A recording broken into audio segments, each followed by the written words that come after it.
The American Psychological Association, people who deal with mental problems, stress, all that sort of thing, as far as I know, have not written books on the effects of environment upon behavior and criticizing the way government operates.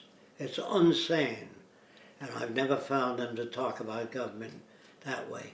Maybe they'd lose appropriations if they did, but I don't know whether it's in appropriations or understanding human behavior.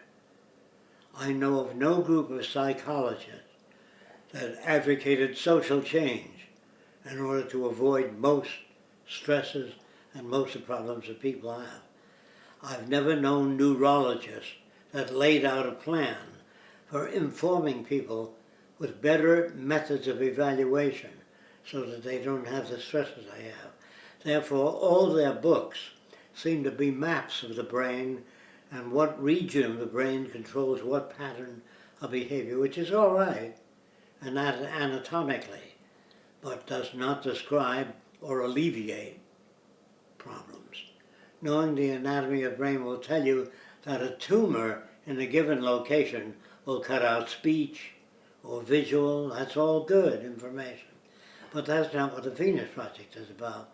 The Venus Project is about finding solutions or workable ways of influencing people to modify their behavior to fit the circumstances of the world, not the opinions or reactions or emotions of an individual. So when a person says to me, let's have input from the scientific community, the reason I don't go for that, because the scientific community never came up and said, why go to the moon when the Earth is falling apart? Let's solve those problems first. They don't participate. They don't seem to suggest a direction. They merely describe the anatomy of the brain, which is all right. I have nothing against it, but they have no direction. I've never known the American Association of Architects to lay out a whole city system. They say the green rooftop, well, the greening of a building does not change society. So the reason I do not seek information from the academic world is because they don't take it far enough. They deal with limited aspects of human behavior and limited functions of the brain. They study the brain, I would imagine, like I said before, if I fly over a village of thatched huts, which are up on stilts in water, I can tell you that the people probably live on fish, and their values are related to the coconuts and the food available on the island, and the problems they have with other islanders wanting to take their women or their food away from them. So their philosophy would be a simple one, would not be high-level communication. So you don't need to go there and study the people, just take a photograph. A photograph of New York City, Chicago, LA, any city, shows every building a different size, which means every man for himself, which means it's a selfish, self-centered culture. I don't need to ask what people are like in Chicago. I know by looking at the city and the fact that they tolerate what exists. I haven't heard school teachers say, let us make education relevant to the needs of people. I've never heard a descriptive system from universities or any elaborate organization. The democratic concept, for example, where everybody participates and contributes, I believe they can only contribute that which they've learned from the culture. And they can't be that different and be a member of a standard organization. Now, if a person says there are lots of aspects of the Venus Project that Jacque doesn't cover, you haven't asked those questions. How do you know that? So you have to say, Andrew, what are his views on child nurturing? What are his views on family? What are his views on education? And get that down and compare it with the academic world. You'll find that it's very different, except the anatomy. When a doctor says this is a knee reflex, this is a temporal lobe, he's right, frontal lobe, all that's a map. There's nothing the matter with that, but it doesn't deal with any problems. I find most architects self-centered, designing buildings and being proud of what they design, and sharing rooftops of green, which is all right, but that isn't the answer to the problems. So I felt if the academic world had any validity, they'd be in confrontation with established views. I do not find that. So I do not find, even B.F. Skinner did not go into the anatomy of a new culture, how it works, what type of education for children. I asked Skinner whether he thought man was a machine, meaning reasonably connected. By machine I mean you can't roll your eyes in a given position unless there's a muscle that pulls it there. That's what I mean by mechanistic. You can't see unless the visual system is supplied with light and the back of the brain is supplied with enough associations to interpret the forms around them. So education comes from the environment, and as you pointed out, all cultures are primitive because they're in a state of evolution. Primitive compared to what? Compared to what there is to know about people. We are primitive. As long as we have prisons and military solutions, we are primitive. I will never listen to military people for their solutions to problems unless they have outgrown that and have come to new conclusions, like General Westmoreland, if it was General Westmoreland, or Eisenhower when he said, beware of the military-industrial complex. I wish he elaborated more on that and spent more time on that, but he didn't. Apparently, he felt by saying that he would alert people to be conscious of that area. Judgments are based on cultural systems. Otherwise, no one would ever go to a movie because it has nothing to offer. No one would watch soap operas because it has nothing to offer. It's a repeat of the same story. Jealousy, our present-day concepts of love and family are always uniform. If they weren't, it would not become popular. If a person is elected to be president by a group of Americans, they do not have the ability to judge a person's ability to manage society. They do not have the kind of training to nominate the proper people for education. Neither do the educators. But when you take a course in engineering, as long as they deal with structures and torsional loads and compression loads, it's okay. But how is it to be used? Engineers don't give a shit. If it's a fascist culture or a democratic culture, they make engineering projects for that culture. Engineers do not collectively, as a rule, in numbers, step out of engineering and say, what is it for? How is it to be used? I refuse to work on weapons of mass destruction. I'd rather work on studying the culture that we disagree with and see if we can find areas of agreement, not destruction. So I do not personally find evidence to align myself with scientists. I never met a scientist. Just like I said, I never met a Christian that upheld a Christian doctrine. A scientist to me would be into sociology, anthropology, engineering to some extent, electronics to some extent, you know what I mean? To whatever extent they can be, they would be interested. And saying, I don't know enough about decision-making and different cultures to want to destroy them. I'd like to understand them before. I'd like to talk to their leaders. Even if he talked to the leaders with an American value system, he could not hear them. Do you understand what I'm talking about? You can't talk things over if you speak a different language and have a different reaction to words. If people do not understand the Venus Project, isn't that Fresco likes to dictate the ways? I'd like to understand what they have to offer to alter society.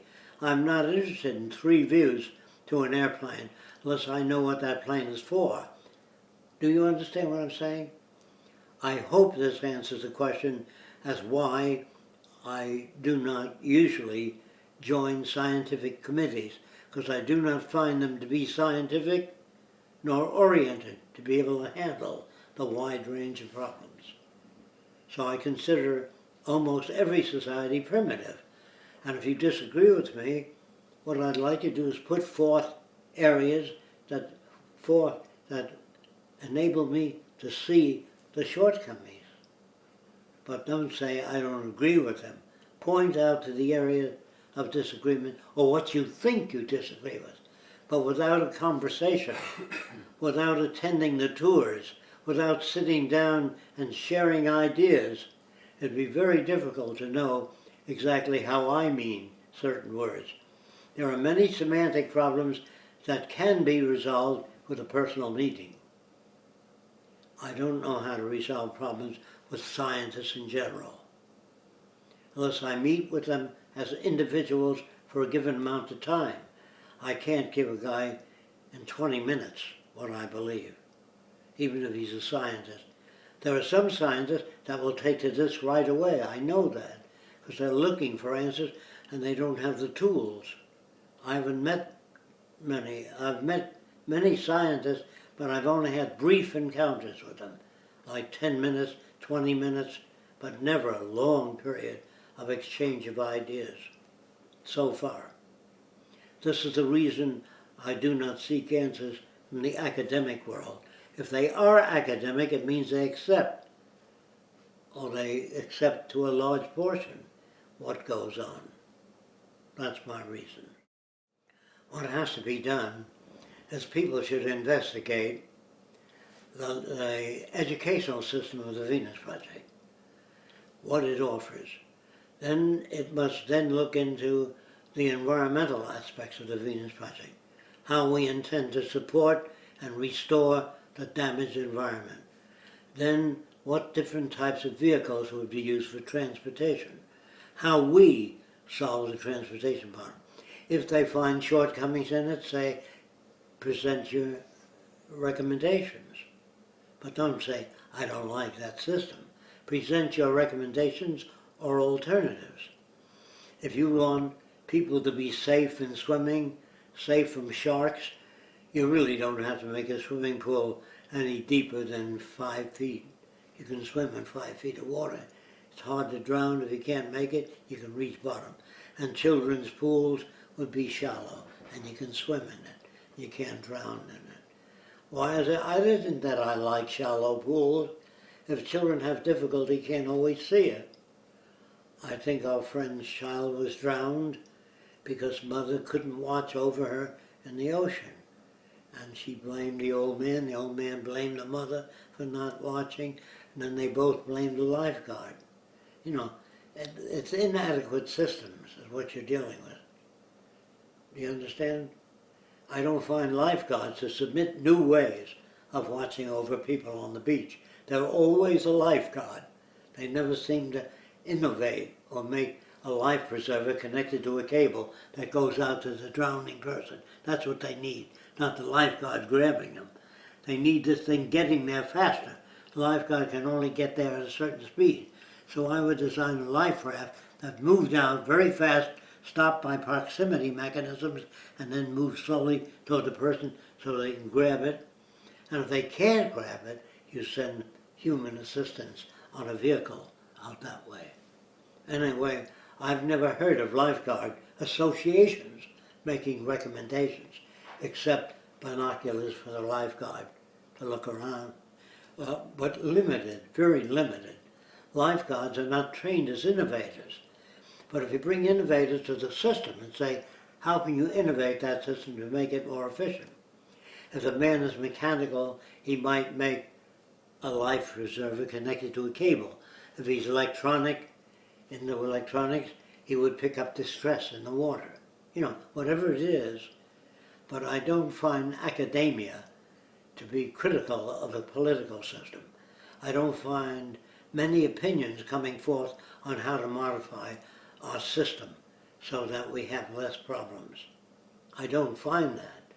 Now, in books on politics, I don't think George Washington will be surprised at the decision-making today, because it's not that different. Benjamin Franklin or anybody else. Our political system is based on opinions, projections, inadequacies, incompetence. That's why I say they would feel at home in this society, but they would not feel at home in the Venus Project. No politician would know how decisions are made. They wouldn't understand why our schools are the way they are. They wouldn't. Even if they came and visited the schools, they wouldn't understand. They wouldn't understand the nature of environmental reclamation, why it's done. And they wouldn't understand where you get the money to do environmental reclamations. If the earth is declared common heritage, that's the only way you can have access to anything. I can't understand if you have based all your decisions on how much will it cost, well, you wouldn't do anything, because everything costs a lot of money, except war. It makes a lot of money. It isn't that I want to direct the whole thing. I haven't gotten assistance from others on how to put up buildings faster that was that new. So I had to innovate all this shit because I didn't get anything from others. I'm not interested in doing all that.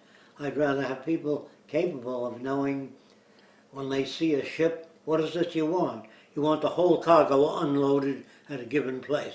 You don't want to take off one container at a time. That's okay if different containers go different places and we got one ship. But in the future you must design automobile manufacturing in a certain region so you deliver metals to that region, not all over Detroit or wherever you have auto factories. You have automotive production in a given region. You know what I mean? With production lines. So you deliver more stuff, the same kind of stuff, to all the auto producers. Cows and farming would be in a region with farming canning factories nearby the farm, is not 50 miles away. Do you understand what I'm saying? I don't know any other system. I've never heard of a food producer that said, I'm going to open a cannery on my grounds so I can can the string beans. And besides, they wouldn't rot if he did that right away. I never heard of an undertaker making recommendations for the use of usable organs before the burial. You know what I mean? A kidney, whatever it is you could get. And you don't ask people whether they want to give their kidney if they're dead. They say, well, I want to be buried whole. The Jews do not permit dissection. But the Jews won't ever know what the inside of the body is like if you don't permit dissection. You know what I mean? But people will die due to their belief systems. But if you want to go with that belief system, you can go, but I can assure you, you won't live as long as other systems.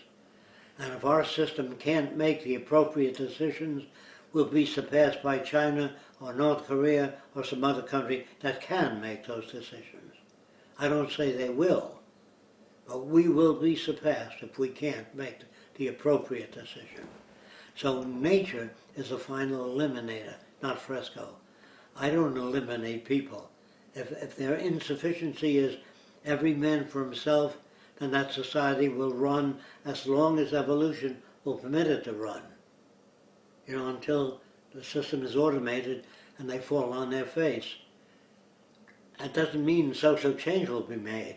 It means people might die fighting each other and killing each other and riots because of different values, unless there's something put out there that people can understand. I think I could sell the package, if not all the people, a great many people, enough to influence them, because I don't come there as an American to get them to accept our value system as the only one. And you don't attack their customs. You wait till evolution passes, the need for customs of that kind.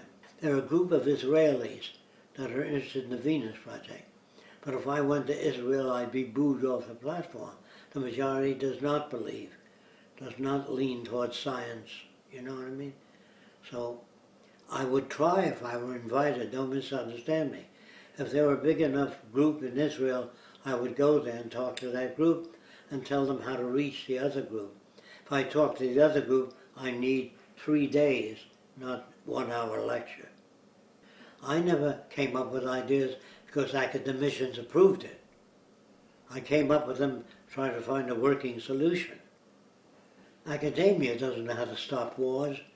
Academia doesn't know how to ask, what is the bomber for? They don't seem to do that. That's why I don't respect them. If they understand my direction, that's more important than being a member of academia. And people would say to me, are there any great people that accept the Venus Project? There's something the matter with them. They have a low self-sufficiency. If the great man says it's a good idea, they'll follow it. I don't want that kind of shit. Do you understand? If you say, are there any famous people that accept the Venus Project? Not that I know of. Because you will then go along, because Einstein said it was okay. What about you? Bill Gates. If you understand what I'm talking about, you say it's okay, even though the world doesn't agree with you. The guys in the old days that believed the earth was round must have had a very rough time with academia. I think it was academia that burnt them. It's academia today that can cut you off. That can say the man's completely unqualified, never went to MIT, has no record of achievement in this world. This is all true, but that doesn't mean anything. What means something is that people understand that if you don't take care of the environment, you lose it.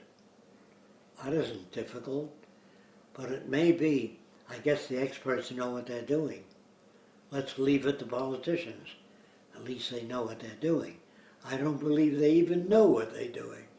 I don't believe they have the slightest idea of what they're doing. I believe they're academicians that believe one opinion is as good as another. How many Catholics visit a Lutheran or Presbyterian church to get their point of view? To go feel which one is close? Some do, I don't doubt that. There are many religious people that go to different churches and stop at the one nearest to their values. That's what all people do. And if they all pick primitive things, your culture needs an overhaul. If we still go to war, you know, I think in the motion picture Things to Come, somebody said to Dr. Cabell, or the guy in charge, that they're at war. He said, still at it, eh? See, there were some comments which normal people did not react to in the film at all. They couldn't react to it. They have no background to react to it. They found a bunch of scientists running things, and it just didn't look right. It looked like the answer was, H.G. Wells' friend said it sounds like fascism. Now this system would sound like fascism, because Fresco lays out the schools, the buildings, the cities, only because not enough people are into that yet. But there will be more people laying it out as they get into it. Edison taught people how to use the electric light, how to build generators, or people that made generators for Edison taught people to make generators. But the average person did not get up and say, I don't want any generators, is not God-given. There were some people that said that never used generators. They're out of business. So presenting ideas is not the answer. Preparing people's attitude to be able to hear new ideas, so when they listen to you, they say, I don't know enough about the subject to make a decision. I think I'm going back and read up on it and come back next week. Very few people do that. Sure, you'll find evidence among some academicians to support some of the concepts, but not enough. I hate to use academicians because they climb up on your back of innovators. But I do understand reliance on academicians to help support the project, but that isn't real. I think people had to learn from the Wright brothers how to build airplanes. If they built the first flying machine, the Army said, the Army was the first to order 5 airplanes from the Wright brothers for surveillance. They said that the war tank is better for shooting. Airplanes can only carry, they used to carry a rifle. Before that they threw bottles and stones at one another in the air. Did you know that? Yeah. In the old crates. And because the airplane couldn't carry a cannon, it can only carry a rifle. guy would stand up a cover and try to shoot the other plane down. And then they had a gun way above the wing so it would clear the propeller. Then somebody invented a synchronous machine gun that shoots between the rotation of the blades. Jeez. Do you know what I'm talking about? You don't? There's a bump on the camshaft. You know what that means? The camshaft turns the propeller, and that bump operates the machine gun. Brrr, between where the blade is. Otherwise they shot off the propeller. Do you understand that? So it's the invention of the machine gun at the pilot's eye view that enable him to shoot down more planes. When the guns are on top, it's only an approximation. Do you understand? They were on the top wing above the height of the propeller, or out on the wings, which didn't give you a good view. So invention compensates for human insufficiency. But we have a lot of inventors making things that are useless too. A house should be a public library, a school, intercommunication systems, not just a home. With the laptop, the house is becoming more than just a place to sleep and eat. In the future, it'll be a place with your built-in gym and everything else, if you can afford it. Or a society can make a house. The better integrated people are and interconnected, the richer society. People say, would everybody be uniform? If they were technically uniform, be useful. Non-technically, it would not be useful. There's nothing the matter with uniformity. All architects and all engineers have to pass a standard exam, which is okay for competence, you know. But if you know of technicians that advocate aspects of the Venus Project, great. Technicians eventually will do that. But remember, they bring with them some of the primordial slime, because they don't come from an environment that's objective or scientific yet. The scientific world is in the early phases of the scientific method. Academia is not the Venus Project, nor is it science as it's used today. They wouldn't work on bombers if they were part of the Venus Project. They wouldn't work on weapons. They wouldn't be patriotic if there was such a thing as a science. I'm sure there are. I'm sure they're having a tough time too. I'm sure that some scientists must come to some conclusions similar, but not all joined together. It's very rare for someone to have this identical environment I had. It's very rare. No, they don't come to the same conclusion. No. They believe, most scientists believe in free will. I asked them. Don't forget, I met a lot of scientists. Do you believe in free will? Of course. I scored high in my school.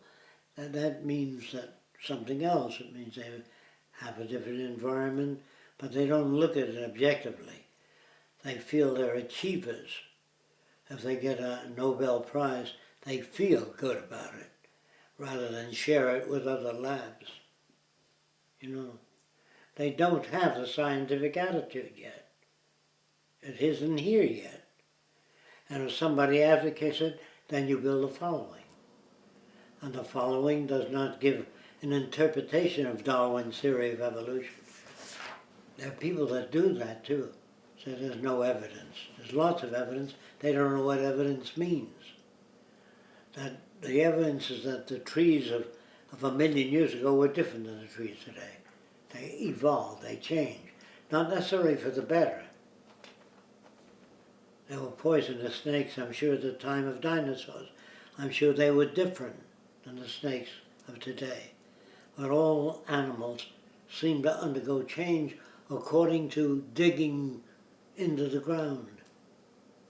I don't think people will study too much of the past, except that nations took over, other nations took their wares, but no speeches by Patrick Henry or anybody else, because they couldn't say anything relevant.